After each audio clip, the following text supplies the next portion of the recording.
Vivo para todo o Brasil, na tela da Boas Novas. Bom ter sua companhia no programa de hoje, sexta-feira, tema livre, perguntas e respostas. Você tem alguma dúvida sobre a Bíblia, sobre a vida cristã, sobre o cotidiano, sobre futebol, sobre qualquer coisa que aconteceu nessa semana e você quer talvez uma opinião de um pastor, uma opinião de homem de Deus, você pode mandar para a gente. O Antenados de Sexta é para isso, para a gente tentar responder aquelas perguntas irrespondíveis. Às vezes é difícil a gente falar, a gente tem que consultar aqui, mas hoje tem um time pastores craques aqui que vão saber tudo, responder tudo aquilo que nós já temos de perguntas e que você vai participar nos perguntando. Olha, durante o programa aqui embaixo colocamos o contato para você interagir com o Antenados na Geral. Você tem uma pergunta, um questionamento, um comentário, pode usar o Facebook, Twitter, todas as redes sociais, pode mandar um e-mail, um SMS ou melhor, pode ligar aqui para Boas Novas. O telefone vai estar na sua tela, quer ligar, vai entrar com a sua voz no estúdio para fazer algum questionamento. Fique à vontade, a Casa é sua, o Antenados já está no ar e ao vivo para todo o Brasil. Para falar um pouco sobre todos os temas de hoje e o que vai vir de pergunta do telespectador, recebo ele que é pastor da Igreja Assembleia de Deus de Marechal Hermes. Ele é professor, também escritor, pastor Rubens Teixeira. Pastor Rubens, mais uma vez, bem-vindo ao Antenados na Geral. Em inglês, porque hoje ele deu uma entrevista para a BBC falando de tudo. O mundo tá vindo para o Brasil para querer entender o crescimento dos evangélicos. O senhor está sentindo isso um pouco? Eu vou falar isso, claro, durante o programa, mas deu uma entrevista em inglês. Hoje a gente podia fazer um Antenados na Geral. Bem-vindo ao Antenados. André. Prazer é meu de estar aqui mais uma vez no Antenados, com todos os meus companheiros, com nossos telespectadores. Realmente uma entrevista que eu estava esperando que fosse 20 minutos, assim, demorou aproximadamente, eu acho, 1h30. E o que é interessante é que os questionamentos que o repórter em inglês fez para mim, realmente foi a oportunidade que eu tive de, a primeira vez, responder uma entrevista em inglês. Só Deus sabe. Para quem não sabe, eu já disse aqui que eu fiz por exemplo, 2 cursos que eu posso dizer que a bibliografia é praticamente toda em inglês, que foi o mestrado em engenharia nuclear e o doutorado em economia. Eu tive que me virar para... Não, mas para engenharia nuclear em uma língua que você não conhece, te prepara, não é fácil. Na engenharia nuclear era fácil, o difícil era o inglês. Ei, Jesus! O que acontece? E eu comecei eu aprendi meio desordenado o inglês. O que aconteceu? Mas aí quando eu comecei a viajar para o exterior, e eu queria até pregar o evangelho, não conseguia, assim, porque não dava, não é a mesma coisa, o som saía tudo errado, a estrutura da linguagem. Aí eu determinei para mim mesmo, né? Eu defini para mim mesmo, eu vou ser fluente em inglês. E há cerca de 2 anos atrás, eu comecei a estudar inglês, assim, com o objetivo de ser fluente, para ser capaz, inclusive, de pregar em inglês. Aí, pela misericórdia de Deus, aí um repórter da BBC me procurou, perguntou se eu estaria disposto a responder uma entrevista em inglês sobre o crescimento dos evangélicos no Brasil, conflito entre religiões, e realmente eu estou com uma boa expectativa. Eu não sei o que é que ele vai colocar lá na matéria, mas vamos ver em inglês, né, também. Se é meio Joel Santana, o negócio aí vai te complicar. Eu também recebo ele, que é pastor do Ministério Profético Ruja o Leão, e também ele é conferencista na área de batalha espiritual, pastor Thiago Pitinini. Pastor, bem-vindo ao Antenados mais uma vez. Obrigado, André. Boa tarde aos pastores, amigos aí. É muito bom estar mais uma vez com uma família Boas Novas aqui no Antenado. Eu tenho certeza que esse programa vai ser bastante edificante para nossas vidas, né? Bem-vindo, pastor. Também recebo ele, que é bispo presidente do Conselho Ministerial Refúgio e Fortaleza, e também é formado em teologia, bispo Ronald Ribeiro. Bispo Ronald, bem-vindo ao Antenados na Geral. Prazer estar mais uma vez aqui. Que Deus possa abençoar grandemente. Gostei da camisa. Mostra, eu decido prosseguir. O tema da juventude nossa. Parabéns pelo trabalho. Também recebo ele, que é bispo da Igreja Metodista Renovada em Corum... É isso mesmo que eu estou lendo. Tá meio ruim de ler. É Corumbé, em Nova Iguaçu. Acertei, bispo? Isso, acertei. Estou falando do bispo Valberto Alencar. Bispo, bem-vindo ao Antenados na Geral. Me perdoe a falha na leitura aí. É problema de vaidade. A idade vai, né? Aí a gente fica meio... não consegue chegar. Bem-vindo ao Antenados na Geral. Amém. Eu fico honrado estar aqui. É a primeira vez que eu estou aqui nessa programação. E eu espero aí que Deus possa nos usar assim como canal para abençoar os ouvintes, tirar algumas dúvidas. Não sou tão fera igual os homens que estão aqui não, mas na simplicidade a gente vai tentar responder aí, tá bom? Isso não, só tem fera aqui, pastor. De vez em quando os pastores falam, eu estou me sentindo um leão na cova dos Daniéis aqui no Antenados na Geral hoje. Sou menos aqui, mas vamos começar sexta-feira. Eu estou me sentindo um gatinho no meio de tantos leões aqui. Sexta-feira é assim, aberta, é um pouco mais descontraído. Você tem qualquer tipo de dúvida, a gente vai tentar imaginar, mesmo se não sabe a resposta, vamos tentar aqui responder e pensar e matutar sobre o tema e a pergunta que você nos manda. Eu começo com uma do internauta, que é uma coisa... De fato, acho que a gente nunca abordou esse tipo de pergunta específica aqui no Antenados, mas já falamos de coisas parecidas. Nesse caso, ele falou o seguinte: André, a minha igreja, o meu pastor, meu líder, ele promoveu um evento com uma dupla famosa de sertanejo universitário, não evangélico. lotou de gente, mas lotou. E no final o pastor deu uma palavra, muitas pessoas se sensibilizaram, aceitaram Jesus. Quem abriu o show, o evento, foi o ministério da igreja, que fez uma música um pouco parecida com o ritmo deles. E a pergunta que ele fala é o seguinte: o que vocês acham da igreja investir em show secular para lotar de gente que não é evangélica e pregar no final, cantar antes? Vamos entender o que os pastores acham dessas situações. Claro que a gente já falou de usar outros ritmos e tudo isso tranquilo. Aqui que ele falou, de fato, pegou uma banda de sertanejo universitário, fez um show, como se fosse um show aberto ao público, sem cobrar não sei o quê, no intuito de chamar quem não é evangélico para o show e evangelizar. O que vocês acham desse tipo de estratégia? Isso aí é um grande problema, não vou nem dizer problema, não sei dizer o nome certo, mas a igreja ela não pode perder o alvo dela. Eu acredito muito que o evangelho pregado na sua essência, no seu estilo de vida, com a palavra, ela é o suficiente para alcançar as pessoas. Quando a gente faz uma mobilização apenas para arrastar massa, você não vai colher fruto daí. Eu, pelo menos, nunca vi um grande evento, alguém falar assim: hoje eu sou pastor, eu vim pelo grande evento, e eu vim pensando num evento evangélico, que tinha um cantor lá sertanejo, agora entreguei a vida a Jesus. Eu nunca vi. Então, eu acredito que quando a igreja ela começa a entrar nesse ritmo aí, ela perde o alvo, ela perde o foco de fazer discípulo, o foco de canalizar para o reino de Deus. Aí a coisa já começa errado. O que começa errado vai dar o que a gente estamos vendo aí. Eu concordo com o bispo, e essa última frase que ele falou é exatamente o que eu queria falar. As coisas, quando começam errado, elas tendem a terminar errado. Lá no livro de Atos, por exemplo, diz que a igreja perseverava unânime em oração, partindo o pão de casa em casa, e o Espírito Santo ia acrescentando na igreja aqueles que se deviam ser salvos. Quem acrescenta é o Espírito Santo, quem atrai é o Espírito Santo.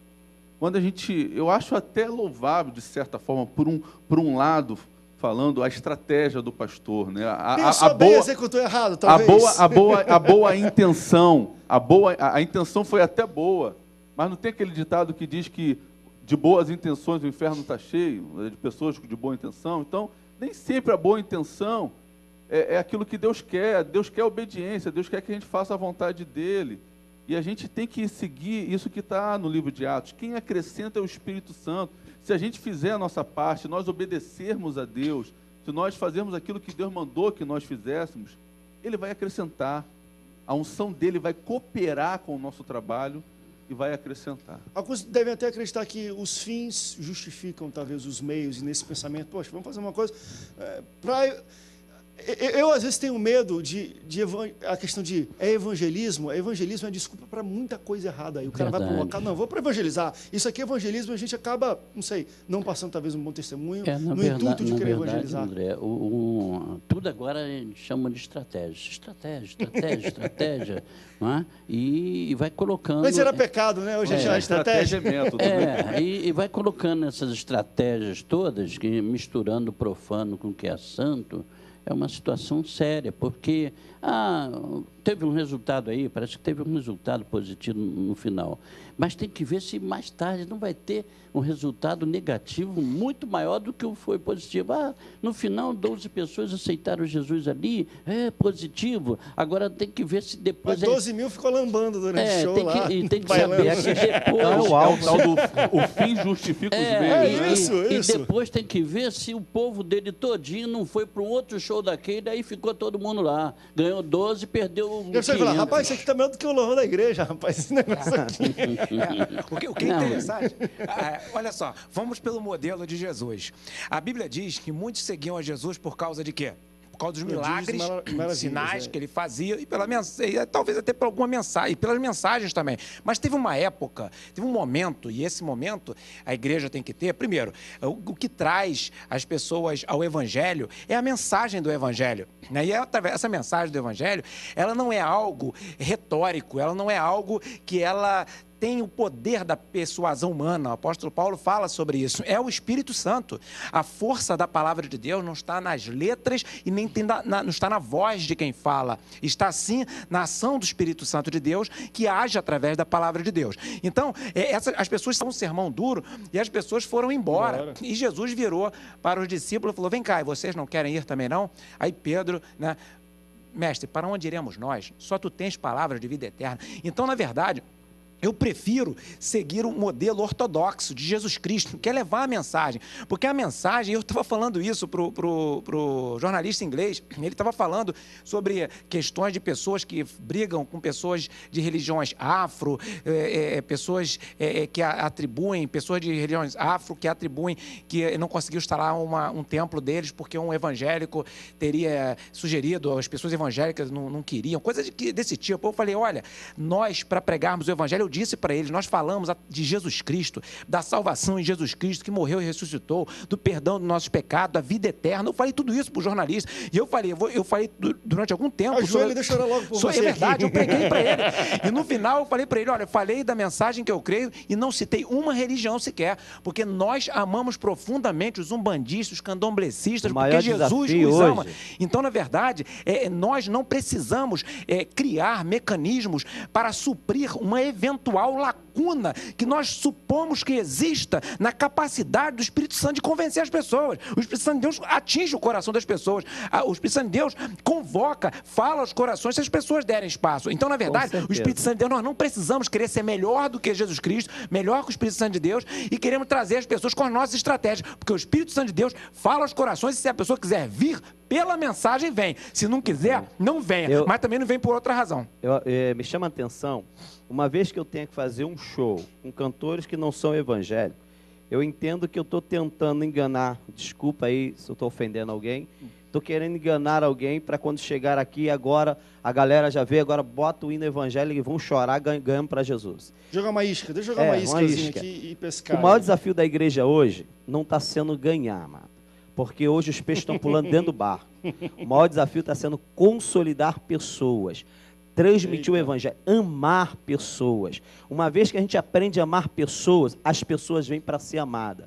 Hoje nós estamos vendo um número de pessoas assustadoramente, muita gente indo para a igreja, muitos eventos, mas está faltando consolidação.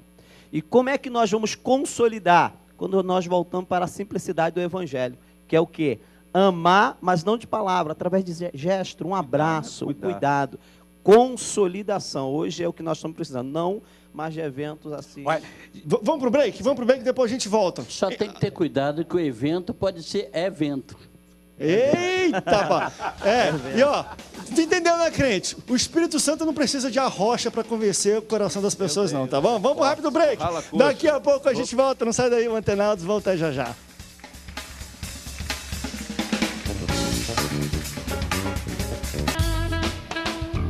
Estamos de volta ao segundo bloco do Antenados na Geral. Tem muita coisa pra gente falar. Ó, a palavra do último... Enfim, se você quer fazer, crente, um evento desse, cuidado que pode ser evento. É evento, em vez de evento. Foi o que o Bispo Ronald falou. Deixa eu levantar uma pergunta interessante aqui. Olha aqui que o pessoal mandou aqui num outro programa que está anotado aqui no ficha. No mundo de hoje, parece que virou normal falar palavrão. Isso é muito verdade. Você ouve palavrão para tudo que é lado. Tem até buzina das vans aqui com palavrão. Tão doido que é o negócio. Será que Deus hoje não considera mais o uso dessas palavras como pecado, de tanto serem usadas até por crentes? Ele faz essa pergunta aqui, é o Kleber, do uso, vai se tornando normal. Poxa, falar um palavrãozinho no M aqui, não sei o que ali, não é nem errado, não, porque todo mundo está falando, virou algo normal. Ou como é que vocês entendem o uso de palavras torpes? E eu vou além. Depois dessa pergunta, eu vou querer falar um pouco sobre o uso de palavras não torpes, mas agressivas, por pastores em púlpito, às vezes. Porque tem isso. O cara vai falar para jovem, essa aqui é seu babaca, seu otário. Usa que, para algumas pessoas, otário, eu estou falando na televisão, tem gente já me odiando por causa disso. Mas eu estou só ilustrando, tá, gente? Mas é usado, às vezes, isso em púlpito de igreja para se falar de uma pessoa, de um bobão e tudo mais. E machucam, às vezes, a pessoa, né? Eu ouvi palavras assim. Mas vamos para a primeira. Usar palavrão no dia a dia.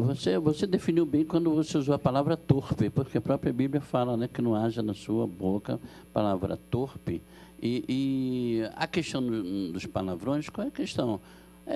O significado deles, né? Geralmente o significado deles não é nada assim, agradável. E a Bíblia, aí eu vou recorrer à nossa bússola, ela diz que uma mesma fonte não pode sair água doce e água amarga. Então, a mesma boca que vai glorificar Deus, que vai abençoar as pessoas, falar coisas, não pode estar saindo da mesma fonte palavras torpes, palavras que realmente, quando você simplesmente vai... Às vezes uma criança escuta isso na escola, não sabe o que é e fala, você não fale isso. Mas por quê?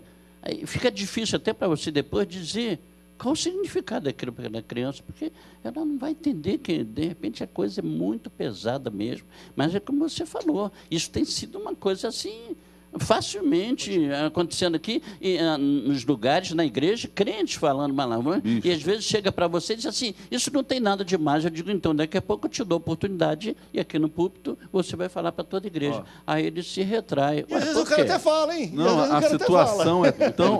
a situação é tão complicada, tão cabulosa, que fizeram uma Bíblia com uma tradução nas gírias. Me esqueci o nome da... Freestyle. Eu sempre lembro aqui na sexta-feira. Tem palavrão na Bíblia, palavrão cabeludo, gente. Eita, Palavrão? Não, palavrão Jesus falando palavrão. Eita, então não li na freestyle. Então não é freestyle, não. Olha só. Deve ser outra. A freestyle eu acho até maneiro. Mas assim, não como tradução. Tem uma bíblica. Bíblia aí que eles traduziram com gírias, Essa é a Bíblia inclusive de com palavrão. Eu li alguns trechos, alguns versículos dessa Bíblia, eu fiquei... Irmão, olha só. O palavrão, porque de uma região para outra muda as palavras. Exatamente. Eu estou falando isso porque eu vi um pregador, ele estava pregando, a metade do sermão foi palavrão. E o pessoal estava escandalizado. Antes de eu me escandalizar, o pastor que estava ao meu lado já tinha falado. Lá na região dele, isso aí não é palavrão. Tem uma palavra, eu posso falar, talvez seja uma... mas tem uma palavra que se usa, que às vezes depende muito da região. Não, eu falo, mas usa uma palavra sacanagem. Essa é uma palavra, às vezes, muito usada por um ou por outro. Mas em algumas regiões, isso é um palavrão feíssimo. E outras Não, mas isso tem significado. Eu não, que bobagem. É real a bicha? Quando Portugal fala, entra na bicha aí, é uma fila. Não, mas isso aí é vocabulário com significado. A palavra, essa palavra que você falou, que eu não vou precisar repetir, ela é uma palavra que está no dicionário. Ela tem um significado mesmo, que é safadeza. Quer dizer, você pode conferir algo nesse sentido. Então, quer dizer, já se mostra que é uma palavra que você não deve estar usando todo o tempo, porque você não vai ficar usando a palavra safadeza a todo tempo. Então, e exige regionalismos de um local para o outro. Eu não vou citar aqui alguns estados que as pessoas têm o hábito de incorporado em seus vocabulários. Algumas palavras que nós, aqui, por exemplo, no Sudeste, tomamos como palavrões, até para não desagradar desnecessariamente. Mas existem regionalismo e quem fala sem... Porque, na verdade, o que é um palavrão? O palavrão é uma palavra que as pessoas, quando falam, elas estão expressando uma ideia ou de baixo nível, ou de agressividade, ou coisa que o valha. Se alguém usa essa palavra sem essa conotação, como é que eu vou dizer que é palavrão? Então, mas só que na nossa cultura, no nosso ambiente, a gente sabe o que é palavrão e o que não é palavrão. Não existe um rol exaustivo. Então, nós cristãos somos pregadores do evangelho, nós devemos evitar usar ou palavrão, ou palavra torpe, ou palavra agressiva. Regionalismo, regionalismo, foge disso. Respeitar a região, respeitar a região que você está. E o bom senso também, né? Exato. Do bom senso. Agora, sem passar panos quentes, tem palavrão que não tem problema de regionalismo, não. Todo lugar é a mesma coisa. Existem alguns que são assim. Deixa no próximo passo. Palavras não torpes, mas agressivas, em púlpito. Eu falei babaca, otário, que eu estou falando isso, algumas pessoas até... Eita, ele falou isso na televisão. Isso hoje... Não é difícil você ouvir alguém falando isso no púlpito, não. Hoje você ouve palavras fortes assim. Sim. E a pessoa está perguntando. E geralmente por pastores, o que vocês acham de uso de palavras agressivas? Tradicionalmente, mais o movimento pentecostal, né? Porque parece que a gente já vemos nessa batida, né? Quanto mais pentecostal, parece ficar melhor, né? Quanto mais agressivo o negócio. Tá ri para lá para trás, assim vai, né? Então, acho que é uma questão também que virou um pouco de cultura. Parece que o que vai fazer o avivamento é aquela coisa quando fala, você tem que tomar vergonha nessa tua cara, se converte outro, sem vergonha. De apanhar mesmo, vai pegar cajadada mesmo. Parece que já é uma cara, parece que isso é a bandeira do movimento pentecostal e não é, na verdade.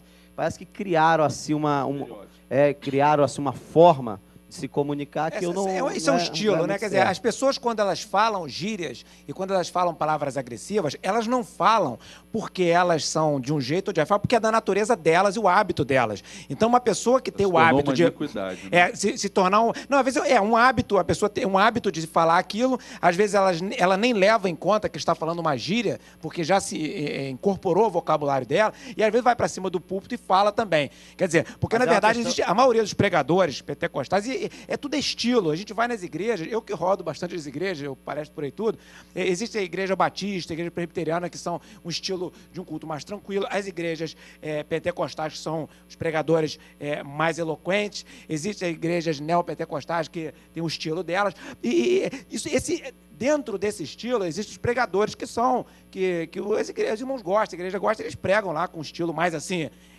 Mais avivado. entusiasmado, mais avivado e por aí vai. Então, esses tais, não é normal eles usarem gíria, não. Quando usa porque ele usa mesmo. Não é porque ele faz... Que vale a intenção do coração. Exatamente. Não é questão de ele ser pentecostal, que ele usa, que a maioria desses irmãos, inclusive, são muito rigorosos. Eles nem falam gírias, nem no dia a dia, muito menos na pregação. Agora, tem que se ter o cuidado, por quê? Porque às vezes as pessoas querem ser espontâneas demais, e eu acho que a espontaneidade tem até o valor de aproximar-se do público, mas essa espontaneidade tem que ser com palavras educadas, com palavras polidas, porque a gente está lidando com crianças que estão ouvindo, com senhoras, com adultos, quem quer que seja. E Somos sobretudo, formadores de opinião, né? exatamente, e sobretudo estamos lidando com a palavra santa, com a palavra de Deus. Agora, é necessário, principalmente no crente, um domínio próprio muito grande, especialmente quando ele dá uma topada e aí ele diz glória a Deus. Pode dar um testemunho rapidinho aqui? Pessoal de Barra de Guaratiba. A igreja, a minha avó, era de uma igreja muito respeitada e muito querida, que eu amo muito, que é a igreja chamada Igreja Congregacional. Nos inícios dos anos 20, meu avô chegou em casa dizendo que tinha umas pessoas que davam martelada no dedo no trabalho e davam aleluia. Glória a Deus, está na minha biografia, inclusive. Aí, moral da história, começaram a ir e tal, eu era o barraquinho que eles moravam, começaram a levar os irmãos lá para o barraquinho, que a minha avó falou, então traz esse pessoal aqui. Começaram a fazer culto. A minha avó foi para a Assembleia de Deus. Inclusive, está no livro da Conemad, inclusive isso é interessante, eu soube pelo livro, que a Assembleia de Deus, Ministério do Correio, em Campo Grande, foi fundado na casa dos meus avós no início dos anos, acho que 1928, se eu não me engano. Então, veja só, por um hábito, ela achou aquilo interessante, da pessoa dar uma martelada no dedo e falar aleluia, chamou os irmãos lá para a casa do casal, e lá se fundou um ponto de pregação que virou uma igreja. Agora, e os irmãos da congregacional? São servos de Deus, pregadores do evangelho cristão do mesmo jeito, mas talvez a minha avó, o meu avô, gostava mais do estilo, né? E como tem gente da Assembleia de Deus que pode para a congregacional também. Deus vê a intenção do coração. O cara dá uma batida, aleluia, aleluia mesmo que você quer falar, crente? Aqui tá difícil de ler, tá, gente? Mas a senhora Aodócia de Alvorada, no Rio Grande do Sul. Tudo bem, minha irmã? Alô, você me ouve? Alô, paz do Senhor. A paz do Senhor, querida. Qual é a sua pergunta? É o seguinte, há 40 anos atrás, quando eu me batizei, quando eu aceitei Jesus, tinha uma regra na igreja, Assembleia de Deus. A regra não é da igreja, é na Bíblia. Da gente não cortar o cabelo, não usar calça comprida e não usar pintura. E nem cortar pintura no cabelo. Hoje em dia está tudo mudado. Se era pecado há 40 anos e continua escrito na Bíblia, então a palavra de Deus não mudou, né? Minha irmã, muito obrigado por essa pergunta. Isso sim é uma pergunta cabeluda. Tá vendo? A gente tá falando de cabelo. É uma pergunta cabeluda. O que ela está falando aqui, gente, olha, André, quando eu era criança, ou há muito tempo atrás, antes de aceitar Jesus, existia cortar cabelo, calça, algumas situações. Não era errado ou não aconselhável. Se dizia o seguinte, é pecado.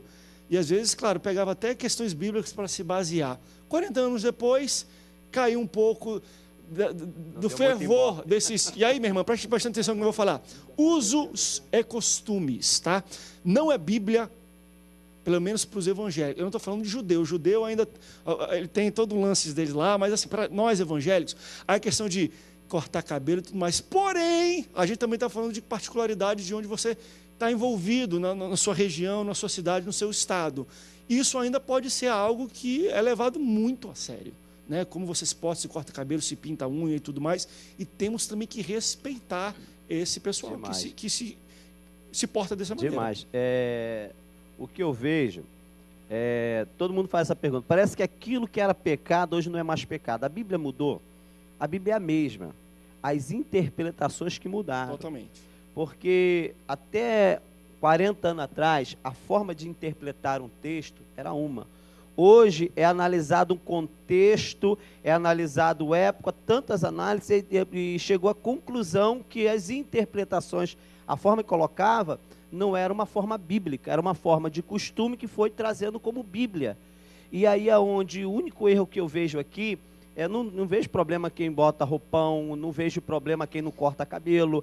Paulo já dizia, se você come carne e escandaliza o teu irmão, melhor do que não come. Mas se não escandaliza, você come carne, eu não como carne, só isso. O que vale é a intenção do coração. Agora, se você bota um roupão e diz que quem não bota o roupão vai para o inferno, aí você não tem nem respaldo bíblico para isso. Mas se você bota o roupão, faz você ficar mais crente, mais fervoroso, mantenha o roupão, mantenha o cabelo comprido, porque senão você vai até desviar se você cortar, porque a fé vai ser abalada. Então você deve ficar onde você sente mais fortalecido por Deus. Não pode usar a Bíblia para defender uma teoria dessa. Aí já começa a ficar um pouco complicado.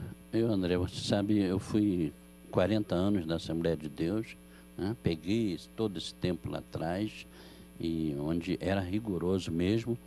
E o que era a questão? Só abre aspas. A sociedade também era rigorosa naquele tempo. Só para a gente abrir no jeito de se vestir.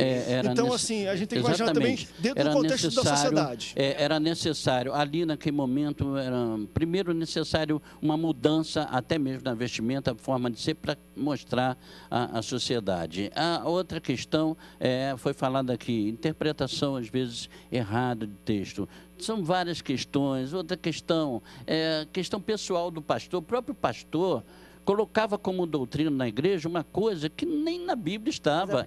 Porque era ele não gostava daquilo. Também. Não, eu não gosto de camisa verde. E, olha, não pode usar camisa verde, a Bíblia diz, e não diz coisa nenhuma, ou arrumava um lugar. A situação é essa. A única coisa que eu sempre me prendi muito nessas questões é dizer o seguinte: ainda que aquilo ali não fosse o ensinamento bíblico, mas se a pessoa estava ali, ela tinha que obedecer para não cair na questão da desobediência. Que aí sim ela poderia, ela poderia estar quebrando o princípio bíblico e perdendo até a salvação. Alguém perde salvação por causa de costume? Eu digo, se for uma questão em que ela está ali no local e resolve desobedecer, ela está trazendo escândalo para as pessoas, ela está causando uma série de situações. Então, o mais fácil, na verdade, não vai ficar ali causando essas situações e desobediência. Que aí sim, o pecado de desobediência, o que ele faria? Essa pessoa pediria para sair para outro lugar. Vamos para um rápido break, depois a gente pode voltar, talvez, a encerrar aí, dar último nó nesse assunto. Mas foi interessante, que a minha irmã, que de fato, ela até André, estou vendo vocês aí, tem gente aí que já cortou, eu cortei o cabelo um dia desse aí também. Mas ela perguntando, poxa, mudou muita coisa. O pecado, minha irmã, não mudou. As interpretações bíblicas sobre o pecado mudaram, e é isso que a gente está debatendo aqui no Antenados. Vai para o rápido break, daqui a pouco a gente volta, mas antes disso eu tenho um recado, preste bastante atenção.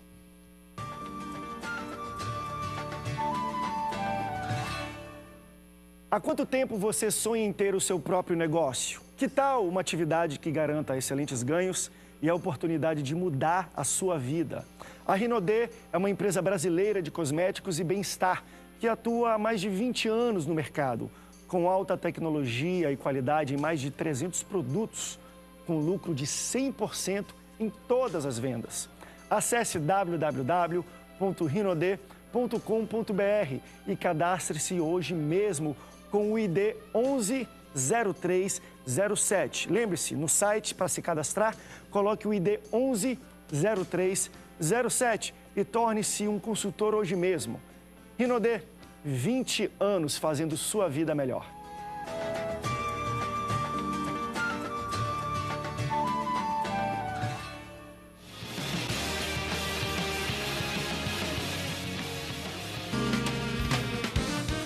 Terceiro bloco do Antenados na Geral, ao vivo. No último bloco recebemos a ligação da minha irmã, que eu esqueci um pouco o nome dela, mas lá do Rio Grande do Sul. E ela fez uma pergunta interessante sobre a questão de usos e costumes e pecado. O pecado de antigamente mudou, porque a Bíblia não muda. Então nós explicamos para ela que as interpretações de alguma maneira se flexibilizaram, a questão social também se flexibilizou, porque querendo ou não, a Bíblia fala sobre você se vestir com decência, que é uma questão que às vezes muda, valores mudam. Então, quando você coloca uma questão também de pecado em cima de uma visão, de um valor, se vista com decência. O que é decência? E aí eu lembro, estudando esse assunto e conversando com o pastor Tiago sobre isso, que nos anos 20, se eu não me engano aqui no Brasil, mulher que mostrasse o calcanhar era tido como uma semi-nudez, não podia mostrar calcanhar, porque era um negócio, e os homens ficavam tudo loucos por ver. Hoje é uma coisa normal. Então, o nosso valor também de o que é decência mudou um pouco, embora a igreja tenha, eu acho que sempre tem que estar na retaguarda e freando a sociedade. Mas se mudando isso, a gente muda um pouco também.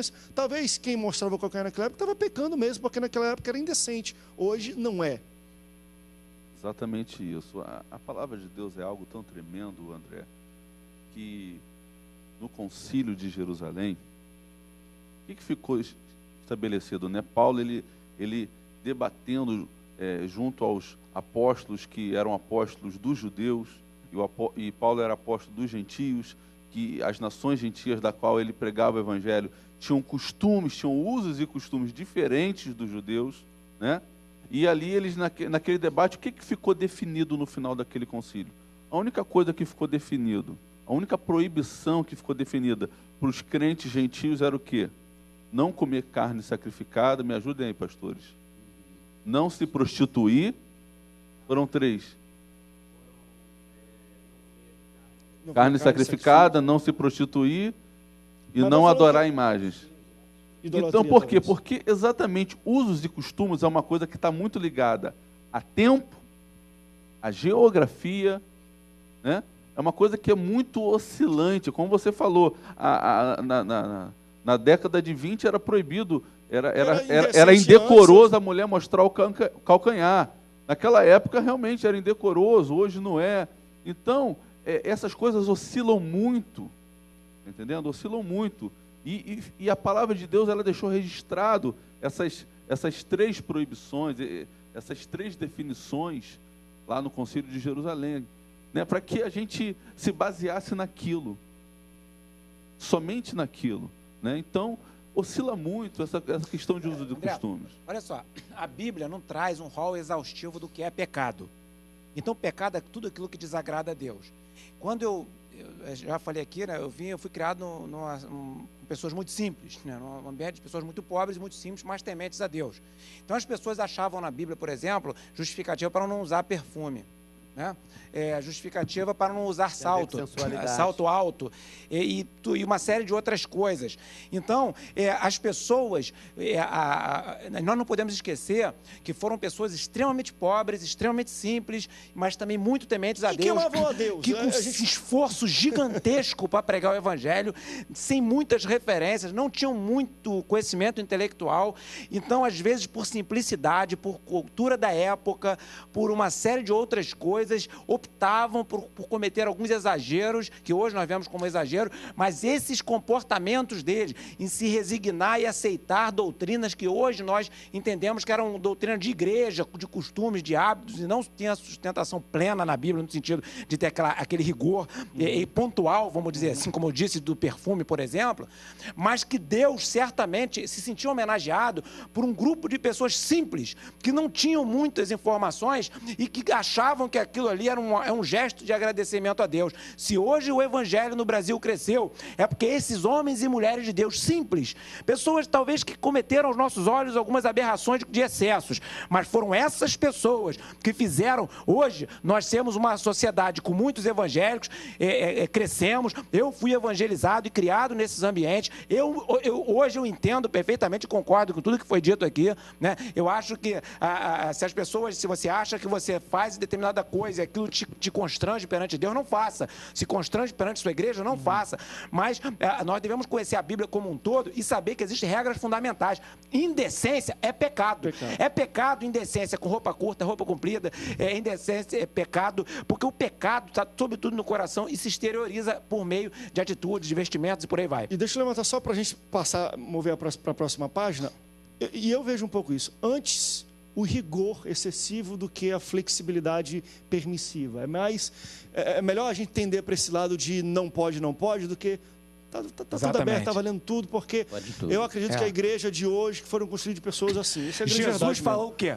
Olha só, vamos fazer um paralelo, tá? Fazendo um paralelo, não vou levar ao pé da letra não, mas Jesus falou, se a vossa justiça não exceder a justiça dos escribas e fariseus, de modo nenhum vocês entrarão no reino do céu. Então, se a nossa decência não superar a decência do mundo, é isso aí. Deixa eu ir para a próxima. Tinha uma pergunta aí de alguém da Barra da Tijuca, acho que não tem não, né? Mudou, deve ter caído ali, depois o pessoal bota de volta. Deixa eu uma pergunta muito interessante. Tem uma pessoa anônima, pode botar na linha aí. Anônimo dá medo, mas bota na linha aí pra gente. Oi, alô, tá tocando o telefone, dá para ouvir até aqui dentro. Tá tocando? Não? Não estou ouvindo não, uma pessoa. Pode cair então a ligação. Aqui, ó. Deixa eu ir para o internauta que fala o seguinte. Olha, eu não sou evangélico, mas achei muito estranho quando as minhas tias foram para uma caravana para Israel e voltaram, e elas trouxeram pedra do Monte Sinai, água do Mar Morto, da Galileia, ramos de oliveira, enfim, elas vieram com um monte de coisa de terra, de água, de céu, de não sei o quê, e você entra na casa dela, é cheio de coisa para tudo que é lado. Ele, como não evangélico, achou, poxa, no meu entender, parecia um monte de amuleto, né? Você coloca a águazinha do Jordão aqui. O que é isso? É amuleto? Como é que vocês entendem, pastor? Eu vejo como é souvenir, é lembrança. Você vai lá e compra um negócio. Tem viagem para a Europa, Paris, bota aquela Torre Eiffelzinha aqui. Tem essa pedra. Lá não tem Torre Eiffel, lá tem muita pedra, tem muita água. Tem que ver qual foi a intenção do coração dela. Às vezes ela trouxe realmente como uma lembrança. O que eu tenho lá? Eu fui tomada pela emoção, eu fui em Israel, trouxe também uma pedrinha, trouxe um camelinho também. Ele deve ter feito assim. O camelo foi do Egito, não foi? O camelinho. O senhor não trouxe água do Rio Jordão, aí misturou com a água de batismo da igreja? Não é essa necessidade. Agora, tem que ver só a intenção do coração dela. Por quê? Por que a pessoa vai à França, traz a Torre Eiffel, o outro vai nos Estados Unidos, pode trazer, e alguém vai a Israel, não pode trazer uma pedra. Esse lugar aqui, esse raminho Jesus pisou aqui, Jesus esteve aqui. Se ela traz só como uma lembrança, não tem problema. Se ela vai botar aquilo ali e vai fazer adoração agora é um altar. Se ela botar numa mesinha com vários, um altarzinho, uma Bíblia aberta, uns incensos, aí já mistura tudo. Aí começou a coisa, né? Mas se foi só como uma questão de lembrança, não tem nenhum problema. Não. Agora, por exemplo, esse nosso telespectador aqui, poxa, que bom que ele está nos ouvindo, que está opinando aí e tal. De repente, a sua tia, se ela for na França, ela vai trazer uma Torre Eiffel. Se ela for na Inglaterra, vai trazer um Big Ben. Se for na China, vai trazer outra coisa de lá. E por aí vai. Então, quer dizer, não se escandaliza que definitivamente o cristão, ele gosta muito de Israel. E olha, vou dizer uma coisa para você. É um país encantador. É um país encantador. Quem vai lá ama demais, é extraordinário. Então é normal que você queira trazer um souvenir. É normal. Agora, o restante já foi dito, né? Não vai adorar o souvenir. O souvenir não tem poder nenhum. É aquilo tudo, se juntar tudo, não tem poder algum. É igual a terra da sua casa, igual a pedra. Só tem um detalhe. Se você confiar em Jesus Cristo, você não precisa de nenhum desses tipo de substância ou amuleto. Agora, se for por souvenir, legal. Acho um hábito interessante. Só vai dizer, eu estive lá, né? Se trata de ir em casa e vai e toca e não sei o quê, não pode virar isso. O Daniel, da Barra da Tijuca, aqui no Rio de Janeiro, está na linha. Tudo bem, Daniel? Tudo bem? A gente não está ouvindo no estúdio, Boa Daniel. tarde. Oi, tudo bem, queridão? Tudo bem. Qual a sua pergunta, Daniel? Alô? Tá ruim a ligação. Daniel, você me ouve? Isso, ouço. Pode falar, queridão. Então, quando eles até, o pastor aí fez as colocações boas aí, mas eu queria só para vocês debaterem mais um pouco aí, para esclarecer melhor. Eu sou diácono e o meu pastor, uma vez meu antigo pastor, ele estava pregando e eu estava na portaria, quando no meio da mensagem ele começou a usar palavras de baixo escalão e fez uma colocação acerca de um personagem da Bíblia, como se ele fosse um cafetão, mas afirmou, fulano é uma benção, mas porém era cafetão, foi cafetão e parou. uma parte da igreja parou, eu olhei para trás, as senhoras tudo assim, o pessoal ninguém entendendo nada. Então, quer dizer, quando essas coisas começam a surgir e vêm do altar, isso gera um problema muito grande. São coisas que poderiam ser evitadas, entendeu? Então, gostaria que vocês debatessem isso, porque muitas das vezes nós ouvimos isso e depois a gente fica com uns problemas assim para tratar e fica complicado, né? Tá certo. Daniel, obrigado pela sua participação. Eu concordo em gênero, número e grau. Pastor, ele é um formador de opinião na igreja e ele dá uma de Paulo. Ele fala assim, sejam imitadores de mim, assim como eu sou imitador de Cristo. Tem uma história, a gente falou um pouco de usos e costumes aqui, falou um pouco de Assembleia de Deus, tem uma história na Assembleia de Deus de Madureira. Paulo Levas Macalão aqui no Rio de Janeiro, na convenção, ou estava no culto, visitando, e estava acontecendo a convenção na parte da manhã, teve preleções, ele falou, e deu uma pausa para almoçar na casa pastoral, que é logo ao lado da igreja. A gente tinha muito isso, né? Casa pastoral bem do lado, a casa pastoral bem do lado da igreja, Jesus. E aí ele foi para lá, e vários pastores e irmãos, ele estava comendo, estava gravata, terno, paletó, ele pegou a gravata e jogou para trás para não sujar a gravata no momento de comer. Tem muita gente que faz isso, joga a gravata aqui por cima. E estava comendo, os irmãos passando ali, vendo ele, tá, não sei o quê. Quando acabou o momento da alimentação e ele voltou, as 5 primeiras filas lá da igreja de Madureira, estava todo diácono, pastor, presbítero, todo mundo com a gravata para trás. Porque o pessoal olha para o pastor e não tem jeito, ele vai querer ser igual ou busca ser. E o Daniel colocou, né, de fato, se o pastor começa a desenvolver uma linha de pregação e de discurso onde se usa a palavra top, pode te preparar que a geração de obreiros que vai sair dali, o pessoal vai usar palavra forte, a gente tem que ter muito cuidado. Torpe ainda. Ou pior ainda. Se o pastor baixar o nível, quem está seguindo ele vai baixar mais ainda. Não tem jeito. Então tem que evitar. Eu vejo aí evitar não pode. Está tendo uma febre pastores, aonde parece que os pastores estão querendo ser bem povão, falar assim bem na linguagem do povão, de uma forma de se comunicar. Só que ele está esquecendo a posição que ele está. É contextualizar demais, às vezes, isso, né? Aí eu acho que é aí onde há a infelicidade. Ele não tem intenção de escandalizar ou de ofender. Eu acho que ele tenta assim, vou tentar ser assim para a igreja gostar mais de mim. Então tá ligado? Então é nós na fita, cara. Você entende? Então Paulo estava lá e o cara vacilou. Só que em algum momento, em algum local, aquilo não vai soar muito bem. Então, acho que o pastor ele tem que ter um pouco de sensibilidade com o público que ele está, para saber que tipo de linguajar, que forma ele pode falar ali. Vamos para o rápido break? Vamos. Daqui a pouco a gente volta, continue participando, mande a sua pergunta. Internauta também na internet, manda para a gente a pergunta de vocês, que daqui a pouco a gente volta já para o último bloco do Antenado de hoje, mas dá tempo de responder a sua pergunta, tá bom? Não sai daí, a gente volta já já.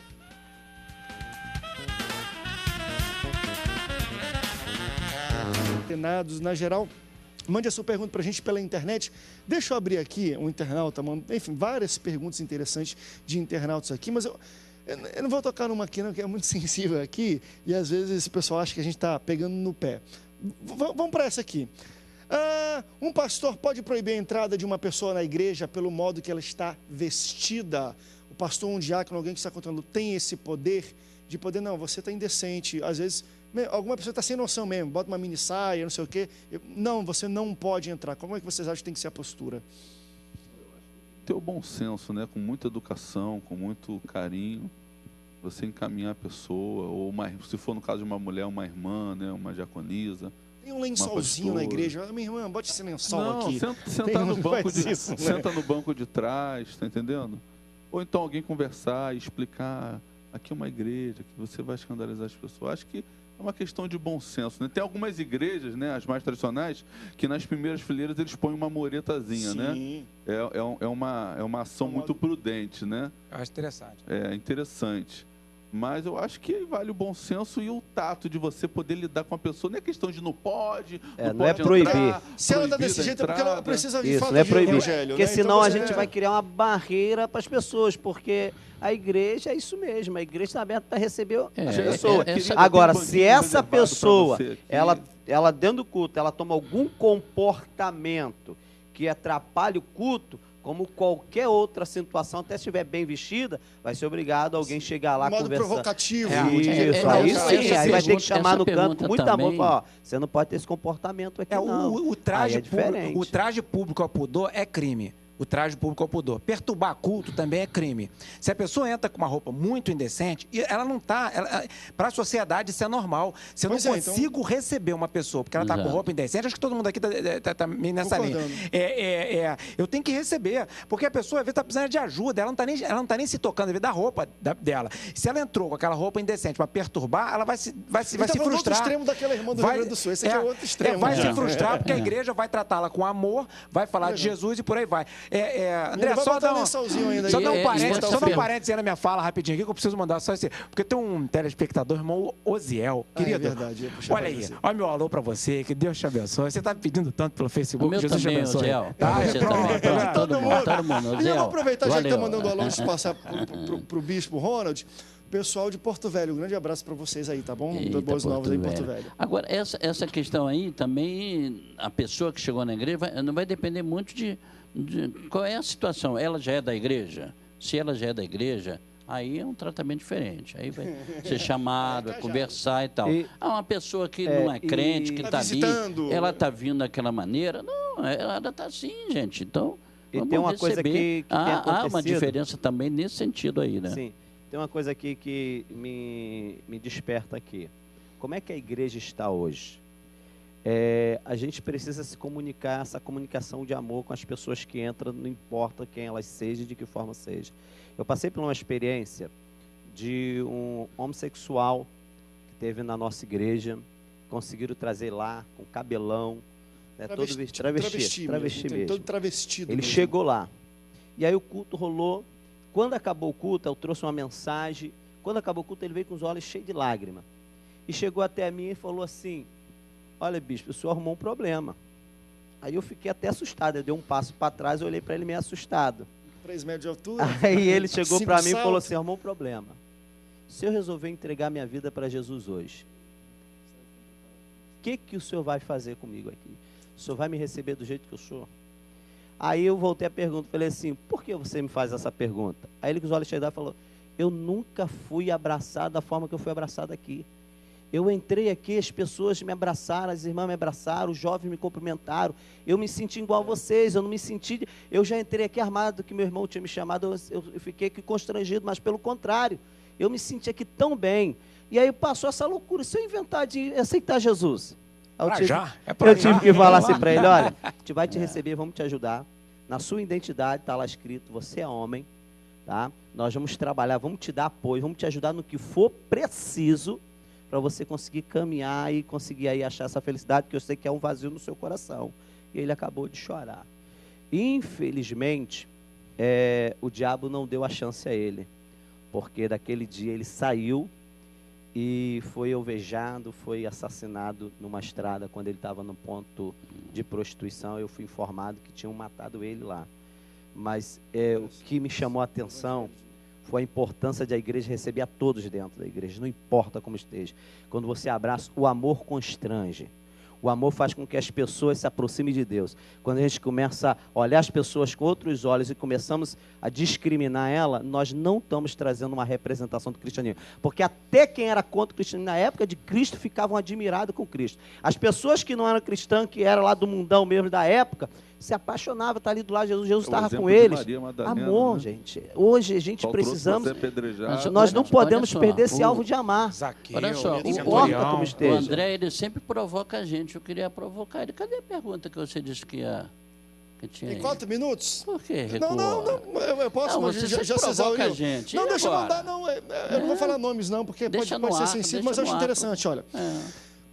Com o crescimento gigantesco dos evangélicos, nós estamos falando também de... Começa a se ter destaques pessoas que estão envolvidas com o ministério, com música e por aí vai. Temos uma cantora, talvez a cantora evangélica, gospel, mais conhecida, mais famosa do Brasil, postou nas suas redes sociais que havia viajado para fazer um ensaio fotográfico para a revista Caras. Quem lê, a revista Caras é aquela que você lê quando está cortando cabelo. Então lá tem as fotos, tem a idade do pessoal e o nome do pessoal, e tu vai vendo, passando as fotos. A maioria para mostrar o estilo de vida, o luxo e glamour e às vezes fofocas. E está acontecendo agora com um cantor uma cantora evangélica. Aí a pergunta que a pessoa faz aqui, muita gente mandou essa pergunta hoje. André, vem aqui, vai acontecer isso aí com os pastores, todo mundo está entrando na mídia, vai ficando conhecido. O que vocês acham da postura de aceitar? Pastor Rubens não se propor a estar numa religião dessa. Não, porque deixa eu levantar. Eu, só me posicionando logo aqui, que é interessante. Eu não vejo muito problema, porém, você tem que entender a que aquele veículo se propõe. Por exemplo, vamos ali para um debate para falar não sei o que sobre cristianismo. Vou. Agora, aí chama programa Pânico. Vem aqui. Você sabe aqui aquele programa se propõe a fazer. Você pode pregar lá que ele vai editar e vai mostrar você olhando, às vezes, para o bumbum de uma das garotas. Então, assim, a que aquilo se propõe? Então, a gente sabe aqui essa revista se propõe. Vamos começar a pregação. Eu vou citar um exemplo. Uma vez, programa da Gabi. Perguntar, ela virou, né, no ano de 2000. O Marcelo Crivella era apenas um cantor, ele não era político ainda. Ela falou, você é bonito, um camarada popstar, porque ele estava fazendo sucesso na mídia, cantando e tal. E aí, o que você tem a dizer? Ele friamente olhou na cara dela e falou assim, Gabriela, eu sou um pregador do evangelho. Se o cantor cristão, se o servo de Deus, a cantora, o pregador, olhar no ambiente que ele tiver e falar, eu sou um pregador do evangelho, em qualquer lugar, e falar, eu sou um pregador, a minha identidade é de pregador do evangelho, com todos os meus defeitos, com todos os meus talentos e os meus defeitos que eu luto contra eles, eu sou um pregador do evangelho. Se a pessoa se posicionar como pregador do evangelho, aonde estiver, de forma clara, não de forma dissimulada, 007, escondido, aí pode ir em qualquer lugar pregar o evangelho, lugares que sejam condizentes. Agora, se for para aparecer, se for para... Aí isso é um problema pessoal da pessoa, nada tem a ver com o evangelho e nada tem a ver com Jesus. Qual a finalidade? Eu acho que... Não é aquilo que a gente fala, não é pecado, mas assim... Qual é a finalidade? Porque eu acho que tem que ver qual é a finalidade. Vai aparecer na capa da revista, vai ser uma entrevista para saber sobre o mundo cristão, vai fazer uma entrevista para saber como é que é a vida de um cantor. Aí não vejo problema. Se for ostentação Jesus, certa feita, ele fala dos sumos sacerdotes, né, dos doutores da lei, que gostavam dos primeiros lugares, né, nas cadeiras, gostavam de orar em praça pública, aquelas orações bonitas. E ele fala assim, eles já receberam o galardão deles. Que é a fama, que é as pessoas, legal, ele ora bonito, ele senta no primeiro lugar, né? Então, eles já receberam o galardão, mas eles não têm parte nenhuma Porque a gente não pode esquecer uma coisa, essa é a verdade, existe também uma questão do profissionalismo que é o maior desafio. Às vezes a pessoa está ligada a uma marca, ela está ligada a uma empresa e ela tem que tomar duas coisas. Ela vai se tornar refém de algumas situações. Aí ela vai ter a sua imagem e o seu trabalho. Ela é obrigada a se promover. Aí ela vai ter que... Ostentação, nunca a sociedade não gosta de ostentação. É verdade. Tá vendo, Bispo? Fiz a pergunta, foi tranquilo. A gente está com 20 segundos só para terminar o Antenados. Foi muito bom hoje. A gente falou de tudo aqui no Antenados em geral. Eu quero agradecer, pastor Rubens. Obrigado pela presença. Obrigado, André, aos telespectadores e a vocês aí que arrebentaram. Pastor Tiago, obrigado pela sua presença. Amém, obrigado. Quero aproveitar para convidar o pessoal para Corumbá, Nova Iguaçu, na igreja do Bispo Valberto. Hoje começa a campanha Deus Muda a Sua Sorte. Eita Deus, Bispo Ronald, obrigado pela sua Eu que agradeço e deixo aqui o lema da nossa juventude, eu decido prosseguir. Vamos prosseguir. Bispo, Deus abençoe. Obrigado pela sua participação na primeira vez e que seja a primeira de muitas. Obrigado. Mais que ganhar é cuidar. Deus abençoe. Obrigado pela sua audiência. Deus te abençoe. Até o próximo Antenados na Geral. Tchau, tchau.